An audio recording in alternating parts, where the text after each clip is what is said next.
Entre nous, Samsung nous fait rêver sur l'ultra haut de gamme. Alors attention, on le sait que le constructeur coréen fait ses plus gros volumes de vente sur la gamme Galaxy A. Alors est-ce que ces smartphones premium et leur technologie arrivent à ruisseler vers son catalogue entrée de gamme? Ça tombe bien. J'ai testé le Galaxy A15 vendu 219 €. Qu'est-ce que ça donne au quotidien? Je vous raconte ça tout de suite. Déjà, qu'est-ce qu'on retrouve de haut de gamme dans ce téléphone, rappelons-le, entrée de gamme? Il y a deux choses importantes. D'abord, il y a l'écran. On le sait que Samsung fabrique des magnifiques écrans et ce Galaxy A15 profite du savoir-faire de Samsung. C'est vraiment très bien. On a ici un écran OLED pour les contrastes, les couleurs, c'est super. On a aussi un taux de rafraîchissement de 90 Hz. Ça permet d'avoir cette forme de fluidité à l'écran quand vous naviguez sur votre téléphone. Ça encore, c'est très bien pour un téléphone à 219 €.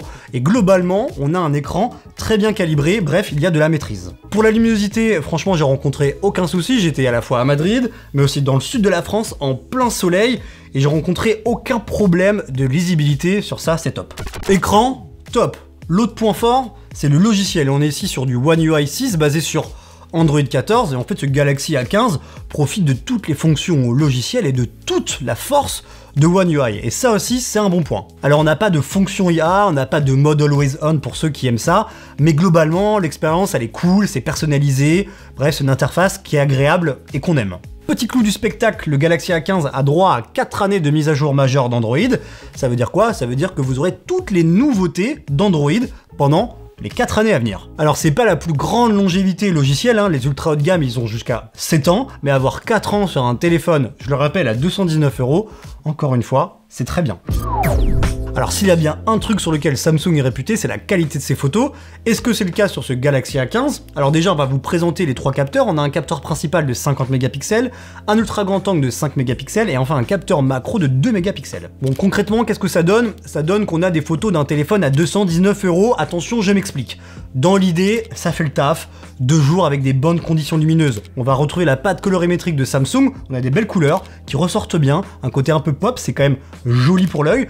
Par contre, il y a quelques ratés au niveau des lumières, au niveau du piqué, des détails, qui ont tendance à nous faire tiquer, à nous faire un peu plisser des yeux. Bref, c'est pas parfait, mais ça fait le taf pour le quotidien. Ce que je vous ai dit, ça vaut pour le capteur principal de 50 mégapixels. Sur l'ultra grand angle, franchement, c'est très compliqué, c'est à la limite de l'exploitable. Alors on sait que les mégapixels ne font pas tout, mais 5 mégapixels ici, c'est vraiment faible. Franchement, sur un écran de téléphone encore ça va, mais là, sur mon écran de PC, c'est pas très bon. Et pour finir, le capteur macro, ben, il est là pour faire joli, il est un peu inutile, c'est un peu un artifice pour vous faire croire que beaucoup de capteurs photo c'est un bon photophone, alors que non, pas forcément. Donc le capteur macro, vous n'allez probablement pas trop l'utiliser. Donc ce troisième capteur que vous voyez juste en bas, ne croyez pas que c'est un zoom comme sur les Galaxy S, c'est bien un capteur macro. Ici, il n'y a pas de zoom optique, mais on peut quand même s'amuser avec le x2 numérique. Le niveau détail est pas si déconnant. Samsung, d'un point de vue logiciel, arrive à produire quand même des belles photos en x2. Moi, j'ai pu quand même un petit peu m'amuser, voilà, sur des bâtisses de l'architecture, notamment à Madrid. Le résultat était globalement satisfaisant. Par contre, de nuit, ah, c'est pas ça du tout. Là, on a vraiment un niveau de détail qui est complètement à la ramasse. Les photos entre nous, elles sont pas belles. Les couleurs ne sont pas belles. C'est pas un téléphone pour faire des photos de nuit. On vous prévient, vous serez globalement déçus 90% du temps. Et en même temps, sur un smartphone à 219 €, on ne peut pas non plus lui en demander trop. Par contre, il se rattrape sur 2 autres points, ce sont les selfies et le mode portrait. Globalement, vous avez un sujet qui est bien délimité, avec un petit bokeh assez sympa. Et les selfies, il y a quand même un bon niveau de détail. Même avec un soleil derrière vous, il fait pas trop de la merde avec la lumière, l'exposition. C'est fonctionnel. Pour l'autonomie, le Galaxy A15, il a le droit à une batterie de 5000 mAh. Alors en théorie, c'est bien, mais qu'est-ce que ça donne au quotidien? Alors franchement, avec un usage modéré, vous allez largement tenir la journée et demie avant de devoir passer par la case recharge. En revanche, si vous avez un usage quand même beaucoup plus poussif et intensif, il va falloir le recharger avant d'aller dans les bras de Morphée. Grosso modo, c'est un téléphone qui va pas vous lâcher en plein milieu de la journée, et puis si vous avez besoin de le recharger, vous avez le droit ici à une charge de 25 watts, c'est bien, mais attention, la concurrence fait mieux, on vous en parle juste après. Pour le design, quand on le regarde de dos, globalement c'est satisfaisant, on a vraiment des belles finitions, une configuration photo à la Galaxy S, des bords plats, alors ok, ça attrape beaucoup les doigts, mais au pire des cas, vous mettez une coque.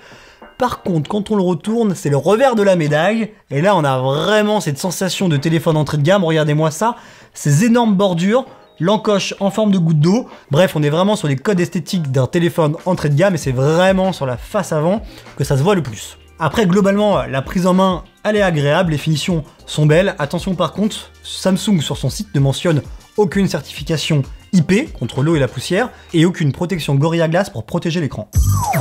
Maintenant, on va parler du sujet qui fâche, ce sont les performances. On a le droit ici à un Mediatek Helio G99, à vos souhaits. Globalement, pour le quotidien, ça fait pas l'affaire.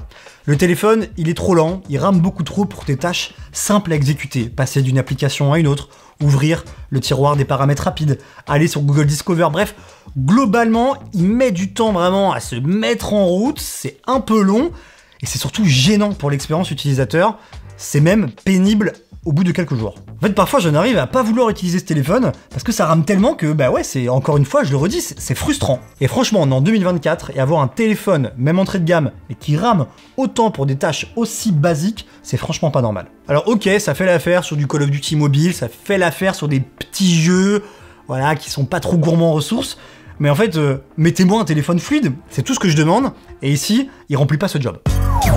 Pour le bilan global, ce Galaxy A15 dans sa version 4G, c'est pas un mauvais téléphone. Il a vraiment un très bel écran, un design classique mais qui fait le taf, une très bonne interface logicielle, une autonomie correcte, des photos ok de jour, moins bien de nuit. Bref, ça reste un téléphone équilibré, par contre il pêche vraiment sur les performances. Par contre, comme je vous le disais, quand on regarde du côté de la concurrence, et plus précisément chez Xiaomi, je pense notamment au Redmi Note 13, eh bien, c'est un téléphone qui est quand même globalement meilleur. Déjà, au niveau de l'écran, le Redmi, il propose du 120 Hz. Alors, c'est pas grand chose en plus, mais c'est mieux. Ensuite, au niveau de la charge, il propose une puissance de 33 watts. C'est pas non plus un énorme bond, mais c'est encore mieux. Du côté de la fluidité de l'interface, il y a des petits ralentissements sur le Redmi, mais globalement, c'est fluide. Là, par contre, c'est bien mieux. Oui, Samsung avec One UI est un petit peu au-dessus du game sur le plan du logiciel, surtout qu'il propose 4 mises à jour d'Android, quand MIUI de Xiaomi en propose que 2, là ça fait quand même une différence. Puis on aime sur les photos, on aime la patte colorimétrique Samsung avec des belles couleurs, chose qu'on a peut-être